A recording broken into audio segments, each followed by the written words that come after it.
Hello and welcome to season 4 of On Mute Now, a season like never before where we present Gen Z Voice. This is a youth production of our podcast coming out of our recent mentorship project. We invite you to engage with our young ladies as they join On Mute Now in raising the volume on the whispered conversations in our communities. Our young ladies will share their experiences with you through thought-provoking conversations and, of course, good crack. Come, join us right here every Friday at 8 p.m. See you there.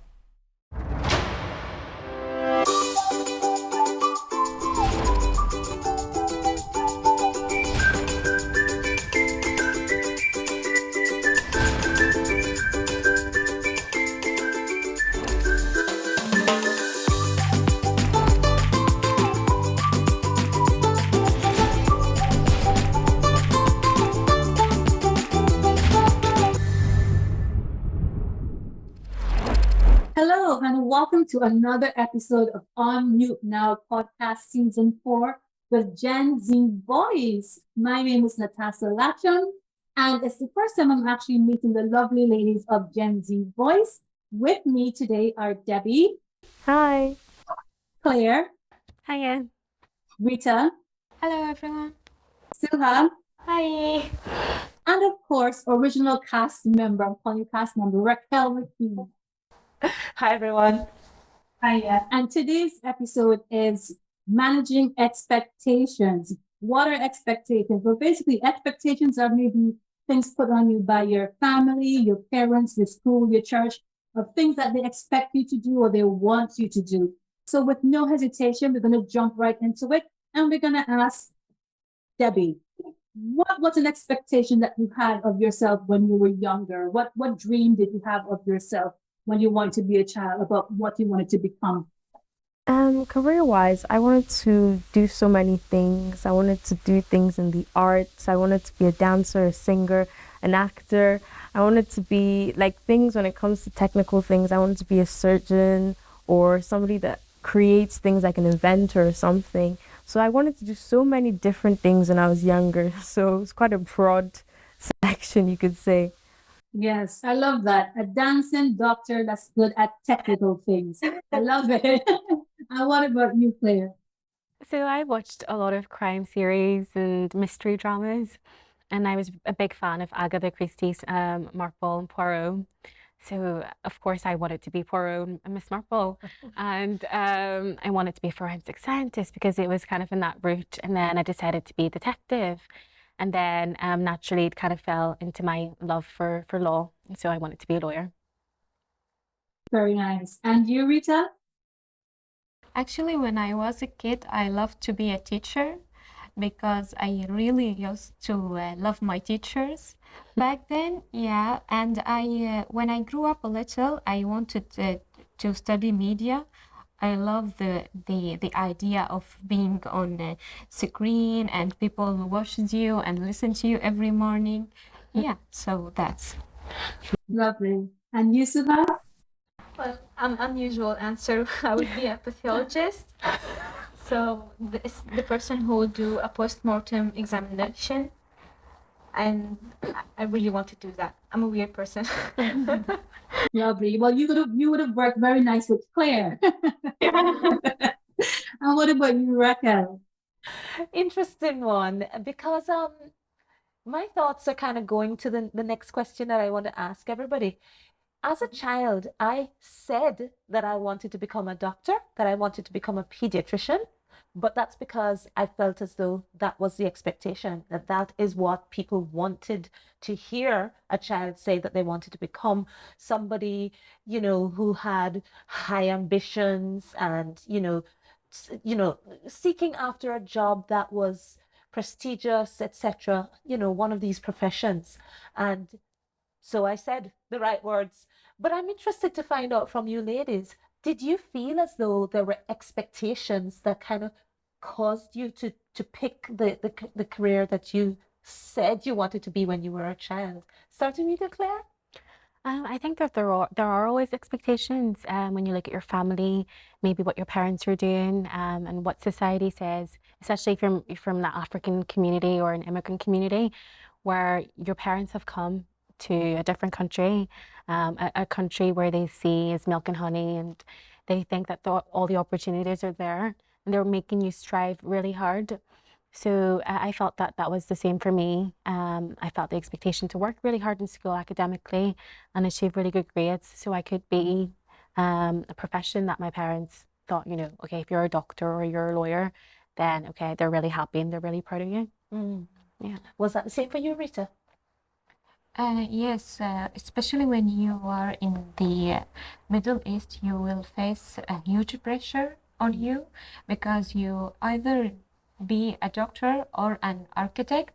So when they hear you want to be a businesswoman, they will feel sorry for you. And I don't know why. You can't be successful by that, yeah, by doing that. Or even media, it's not, especially in Syria, it's not even a choice. Yeah, so I cancel it and went with the businesses, even if my parents were supporting me, but everyone will, why you didn't choose? You can, even if I was a second year economic student, and people still say to me, you can't change it. You can be a dentist. And then, why, guys? I'm gonna graduate in 2 years, and you still tell me to change it? Yeah, I don't understand them. What about you, Henry? Yeah, I think same as Claire, coming from like either parents or like the community of like an African household, it's a lot of pressure because everyone expects so much from you, and it's just you have to find within yourself if that's really what you want to do. Because I think I really struggled with that when I finally settled on doing medicine, because I was hearing that, oh, it makes so much money. That's such a good profession and everything. And of course, I was like, money. And of course, making your parents proud. It sounds great. But then I was like, if you don't have the passion for it, what's the point in spending the next like rest of your life really trying to get there when you don't even enjoy it? So once I found solace within myself and was like, okay, I can do this and I actually enjoy this, I think I was able to say that's what I want to do with confidence. Yes. That's brilliant. What about you, Suha? My parents always wanted someone of their daughters to be a doctor, so I think that really was me. But being a pathologist wasn't really gonna mean to be accepted in the society because I'm a woman and I'm Arab woman. Like dealing with bodies won't be the best thing for me. So I changed my mind and I wanted to be a cardiologist, but then I changed my mind again. Okay. I'm just gonna take the opportunity to read out one or two of our listeners or viewers' comments about their expectations and their plans for the future. So Lorna said she wanted to be many things, and what she became was never on her list of expectation, on her list or dreams. Janet says her parents never had any particular career path in mind, so there weren't any expectations there. She's not sure that, that this was specifically the one that she wanted, but she went to teachers college. Why not? She has no regrets. She knew that she didn't want to be anything with medicine, so not like you ladies. So treating or studying illnesses did not appeal to her, so Janet was not going to be a doctor, which is great. Lorna also commented that she wanted to become a politician or a nurse or a farmer or a lawyer, teacher, social worker. So it sounds a bit like you, Debbie, had lots of different ideas of what she wanted. What about you, Tass? Oh, when I was younger, I wanted to be an actress, but I grew up on an island called Antigua in the Caribbean, and I thought that all actors and actresses lived in Hollywood, and that was very far away from where I was. So I thought there was no chance in that happening. So I changed my mind a number of times. I actually started out in law at A levels, and then I switched and ended up in journalism. So I see a lot of similarities between me and the girls there. So Yep. So just keep going at it. Sometimes life changes and so do your desires. Yeah. But for the ladies who have not continued on the path of what they thought they wanted to be, why do you think that is? And for the ladies who have stayed on the path of what they wanted to be, why do you think that is? I'm going to start with Claire. I think for me, well, yes, I've kind of stayed on the path that I wanted when I was younger. And I think it's just really that sense of confirmation that you have when you're surrounded by what it is you're passionate about.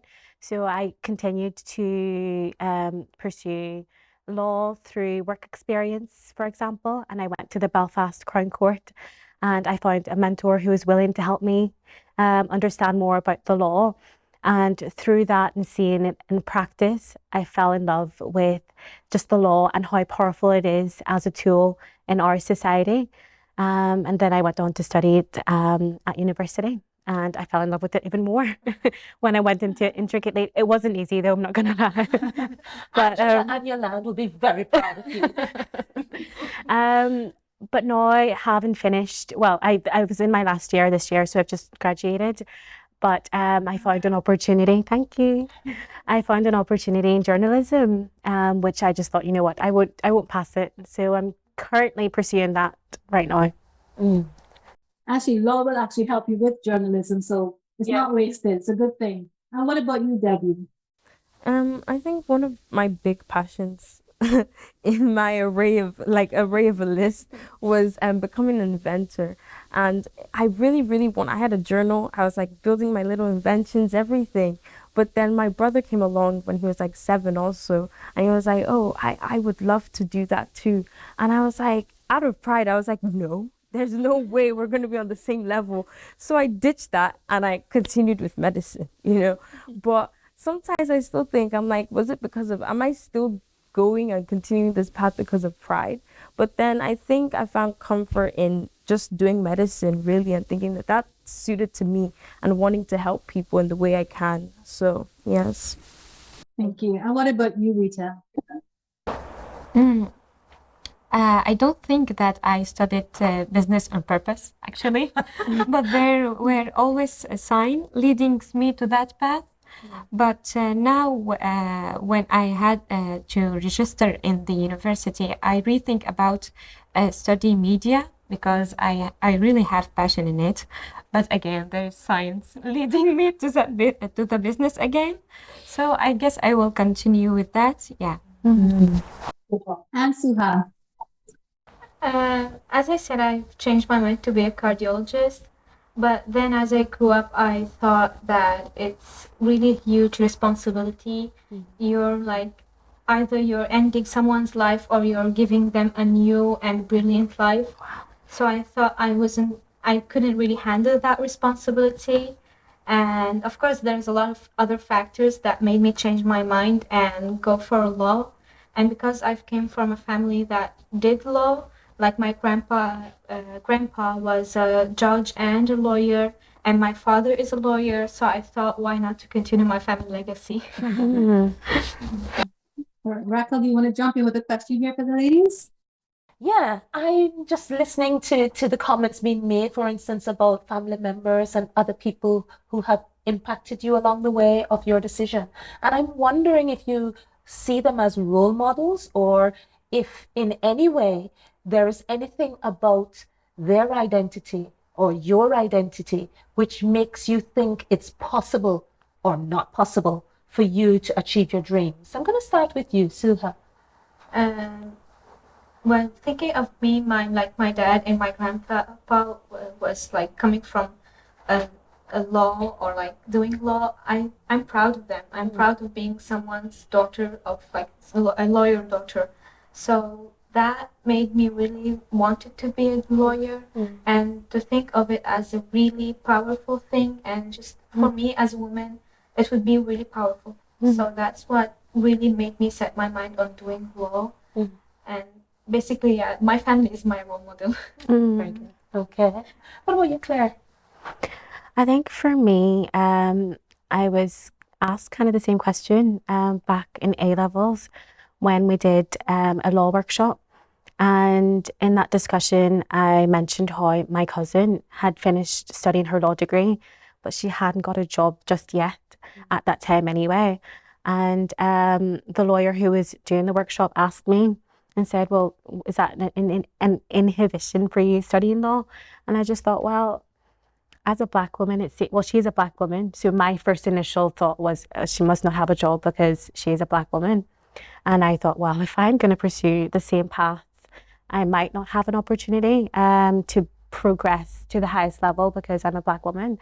But then as I went on, I just realized that because we live in a meritocracy, in a place where equal opportunities are also, there's an increase in equal opportunities, it's up to me as a person to add value to myself. And if I'm valuable, then I can always succeed and do well, regardless of that part of my identity, which I felt would be an inhibition to pursuing my chosen path.